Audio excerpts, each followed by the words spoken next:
মনে করি এটা বাংলাদেশের ইতিহাসের সবথেকে বড় জয়। আমাদের মাননীয় প্রধানমন্ত্রীর সাথে আমাদের কথা হয়েছেন, আমাদেরকে কংগ্রাচুলেশন জানিয়েছেন। আমাদের শরীরের কি অবস্থা ওইটারও খোঁজ খবর রেখেছেন যে আমরা ভালো আছি কিনা। বাংলাদেশ ক্রিকেটের অল 3 ফরম্যাটস মিলে আমাদের অনেক বড় বড় জয় আছে, বাট আমি বলবো যে সোফার এটা সবথেকে বাংলাদেশের বড় একটা জয় এবং এটার পেছনে অনেক পরিশ্রম ছিল। সো আমি মনে করি এটা বাংলাদেশের ইতিহাসের সবথেকে বড় জয়। কীভাবে কাটানো উচিত, আমার মনে হয় এরকম জয়ের পরে অবশ্যই সেলিব্রেট করা উচিত। এ ধরনের মোমেন্ট আমাদের ক্রিকেট লাইফে খুবই কম আসে।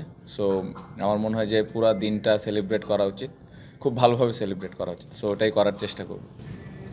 ক্যাপ্টেন, ম্যাচের আগে আপনাকে যখন প্রশ্ন করা হয়েছিল যে এই টেস্টটা কয়দিন যেতে পারে, অনেক আলোচনা ছিল যে 2 দিন নাকি 3 দিন, বাংলাদেশ কয়দিনে আসে। আপনি বলেছিলেন 5 দিন ভালো খেলতে চান, 5 দিন ভালো ক্রিকেটটা খেলতে চান ক্রিকেটাররা।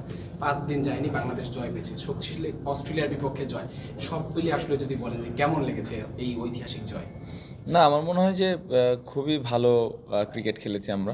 অবশ্যই 5 দিন ক্রিকেট খেলার প্ল্যান ছিল এবং প্রত্যেকটা সেশন আমরা কত ভালো ক্রিকেট খেলতে পারি এই ধরনের প্ল্যান ছিল। বাট যেভাবে আমরা ডে 1 থেকে ডমিনেট করেছি এটা অবশ্যই গর্বের একটা ব্যাপার এবং সবাই যেভাবে পরিশ্রম করেছে এবং যার যে রোলটা ছিল সবাই যেভাবে ওইটা পালন করেছে ওইটারই ফল আমরা পেয়েছি। সো আমার মনে হয় যে 4 দিনের মতো খেলা হয়েছে। সো 4 দিনে আমরা খুব ভালো ক্রিকেট খেলেছি। ক্যাপ্টেন, টিম এফোর্ট বলবো, আপনার একটা সেঞ্চুরি আছে, তানজিদের আপনার 84, হাসান মাহমুদের বোলিং, মিরাজের বোলিং, সব কিছু মিলে টিম এফোর্ট আমাদের কাছে মনে হয়েছে। একজন তো ম্যান অফ দ্য ম্যাচ হয়, তিনি হাসান মাহমুদ। আপনার ম্যান অফ দ্য ম্যাচকে এবং আপনি কিভাবে ডিসক্রাইব করবেন আপনার টিমের এই পারফরমেন্সটাকে? না, আমার man of the match to be very honest Bangladesh team. কারণ আপনি যদি দেখেন, আপনি যেটা মেনশনও করলেন, সবাই কোনো না কোনো জায়গায় কন্ট্রিবিউট করেছে। আমার চোখে অবশ্যই তামিমের প্রথম 100 এটা অবশ্যই স্পেশাল মোমেন্ট ওর জন্যে। মাত্র সেকেন্ড টেস্ট খেলতেছে। মিরাজ এরকম পারফর্ম এর আগেও অনেক করেছে এবং এই কন্ডিশনে এসে ব্যাটিং এবং বোলিং যেভাবে করলো এটা আউটস্ট্যান্ডিং। ইভেন সাদমানের ওই প্রথম ইনিংসের 20টা রান অনেক ইম্পর্টেন্ট ছিল। বাট আমার কাছে যদি সব কিছু আমি সাইডে রেখে একটা জিনিস মেনশন করি তাহলে আমি বলবো যে লোয়ার অর্ডারের ব্যাটসম্যানরা যেভাবে ব্যাটিং করেছে, হাসান, তাইজুল, তাসকিন, ইভেন এবাদত। সো ওই কন্ট্রিবিউশনটা খুব ইম্পর্টেন্ট ছিল দলের জন্য, যেটা আমরা খুব বেশি করতে পারি না। সো আমার মনে হয় তাদেরকে অনেক বড় একটা ক্রেডিট দেওয়া উচিত। পাশাপাশি আমি বলবো যে সবার ওই জায়গা থেকে একটা কন্ট্রিবিউশন ছিল। ক্যাপ্টেন, আমার আরেকটা কোশ্চেন, যে অস্ট্রেলিয়ায় তো আপনারা ফার্স্ট টেস্ট খেললেন, 23 বছর পর বাংলাদেশে প্রথম টেস্ট খেললো। অস্ট্রেলিয়ায় টেস্ট খেলা নিয়ে একটা তো জুজুক কাজ করে, যে এখানকার কন্ডিশন, বোলিংটা কেমন হবে, পেস বোলিংটা কেমন, আমাদের ব্যাটিংটা কেমন হবে, কতটা কাটলো, মানে কাটছে তো অনেক বেশি, বাট মানে আপনারা যেরকম ভাবেন বা আমরা যেরকম ভাবি, সবাই যেরকম ভাবে, তার সঙ্গে আসলে কতটা মিল পেলেন অস্ট্রেলিয়ার কন্ডিশন? না, অবশ্যই কঠিন কন্ডিশন, এটা তো অস্বীকার করার কিছু না। এবং world class bowling attack, batting attack, so সব মিলে তো ওরা অনেক ভালো দল। বাট এই সিরিজে আসার আগে আমাদের মধ্যে একটা কনভারসেশন সবসময় হচ্ছিল যে আমরা তো আসলে খুব বেশি অপরচুনিটি পাই না এখানে খেলার। সো এই চ্যালেঞ্জটা আমরা কীভাবে এনজয় করি এবং এটা আমাদের জন্য একটা অপরচুনিটি যে কীভাবে এরকম একটা বোলিংয়ের এগেনস্টে ভালো রান করা, এরকম একটা ব্যাটিংয়ের এগেনস্টে ভালো বোলিং করা। সো এই চ্যালেঞ্জগুলো যেন আমরা এনজয় করি, রাদার দেন নেগেটিভ চিন্তা করা যে আসলে এই কন্ডিশনে কী হবে না হবে। সো প্লেয়ারদের মধ্যে এই জিনিসটা ছিল যে এটা একটা অপরচুনিটি এবং এই চ্যালেঞ্জগুলো আমরা কত ভালোভাবে এনজয় করতে পারি এবং কত ভালোভাবে অ্যাডাপ্ট করতে পারি। সো আমি মনে করি যে সবাই পুরা 4টা দিন এনজয় করেছে এবং চ্যালেঞ্জটা খুব ভালোভাবে অ্যাকসেপ্ট করেছে। শান্ত, আমার মনে হয় একটু ভুল বুঝতে, যে একদিন, আমার মনে হয় 1.5 দিন, তাই তো? 1.5 দিন কিভাবে সেলিব্রেট করবেন, এটা হচ্ছে সবচেয়ে বড় প্রশ্ন। মাঠে যেটা দেখছিলাম শান্ত, অনেকেই ফোন করছে, অনেকেই অভিনন্দন জানাচ্ছে, মানে কার কার অভিনন্দন আসলে পেলেন, এবং সবাই মিলে দেখলাম কথা বলছেন ফোনে, একটা ফোনে কার কার ফোন এসেছে বা কিভাবে আসলে এটা জয়টা সেলিব্রেট হচ্ছে ড্রেসিং রুমে প্রথম ধাপটা? আমাদের মাননীয় প্রধানমন্ত্রীর সাথে আমাদের কথা হয়েছেন, আমাদেরকে কংগ্রাচুলেশন জানিয়েছেন। আমাদের শরীরের কি অবস্থা ওইটারও খোঁজ খবর রেখেছেন যে আমরা ভালো আছি কিনা। আমাদের বোর্ড প্রেসিডেন্ট ফোন করেছেন, কংগ্রাচুলেশন জানিয়েছেন এবং উনি অনেক খুশি। পাশাপাশি আমাদের স্বরাষ্ট্রমন্ত্রী উনি ফোন করেছিলেন, ওনার সাথে কথা হয়েছে, সেমভাবে উনিও কংগ্রাচুলেশন জানিয়েছেন। সো এই ফোন কলসগুলোই পেয়েছি আমাদের এখানে।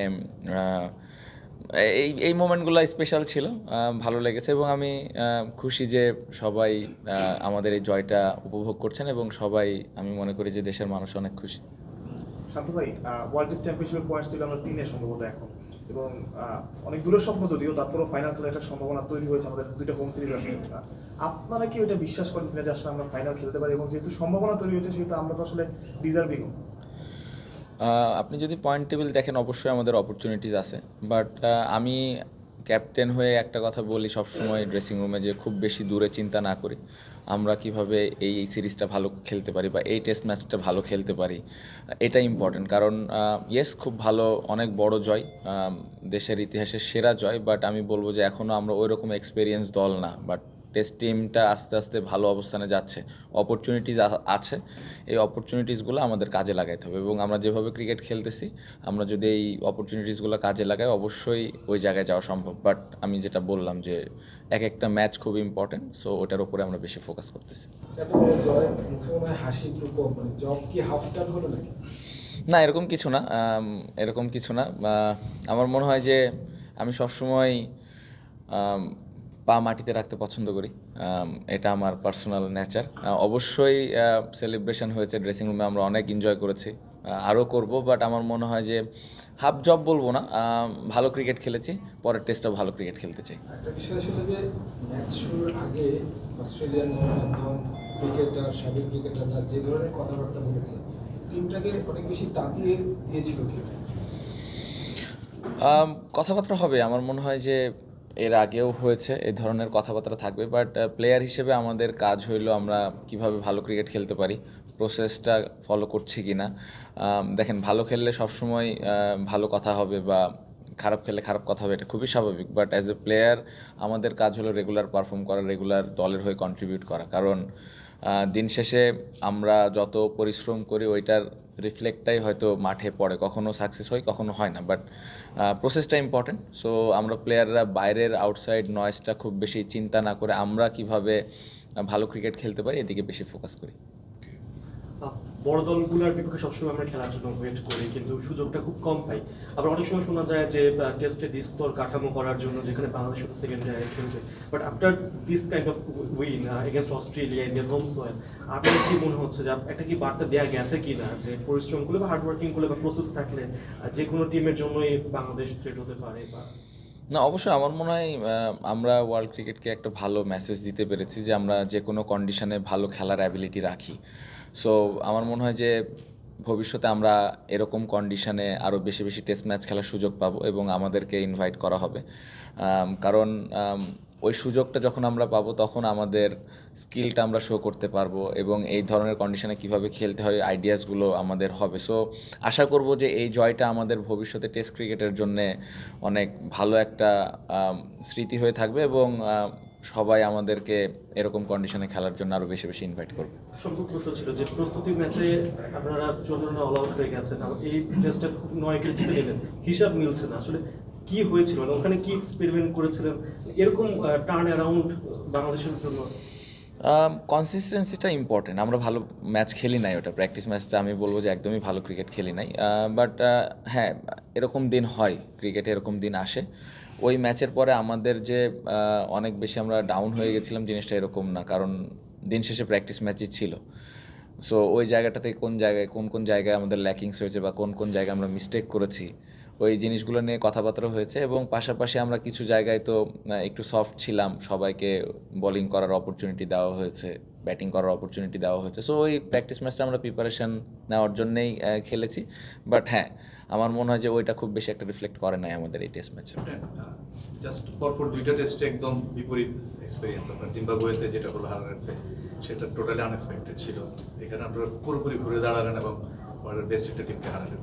মাঝখানের সময়টা আপনার জিম্বাবুয়েতে হারা, ওটার পরের এই সময়টা আপনারা নিজেদেরকে ফিরে পেতে কী করেছেন, স্পেশালি ব্যাটিংয়ের কথা যদি আমি বলি? কঠিন ছিল। আমার মনে হয় জিম্বাবুয়ের কন্ডিশনটা অনেক কঠিন ছিল। আমরা অনেক সময় টিম হিসেবে জাজ করে ফেলি, বাট ওই চ্যালেঞ্জ ছিল ওই কন্ডিশনটা। আমরা ভালো ক্রিকেট খেলি নাই, সত্যি কথা। আমি যেটা একটু আগে বললাম যে এই ধরনের ম্যাচ অনেক সময় হতে পারে, ক্রিকেটে হয়। বাট ওইটার পরে আসলে খুব বেশি আমাদের প্লেয়াররা কনফিডেন্স লুজ করেছে এরকম ছিল না, কারণ সবার ওই বিশ্বাসটা ছিল, কারণ আমরা পাকিস্তানের সাথে ভালো ক্রিকেট খেলেছি, প্লেয়াররা ভালো শেপে আছে, বোলাররা ভালো বল করছে। সো আমাদের বিশ্বাস ছিল যে না, আমরা ওইখান থেকে ঘুরে দাঁড়াবো। সো ওইভাবে প্রিপারেশানটা নেওয়া। যদিও বাংলাদেশ খুব ভালোভাবে প্রিপারেশন নেওয়ার সুযোগ পায়নি, বাট জিম্বাবুয়ে ওই সিরিজটা আমাদের খুব বেশি মেন্টালি ডিস্টার্ব করে নাই, কারণ it can happen in cricket. Captain, যেহেতু মানে 1.5 দিন কি করবেন এই প্রশ্নটা বারবার এলো, কামিন্সের ওই গলফ খেলার অফারটা এখনো আছে, যাবেন কিনা, সময় যেহেতু আছে।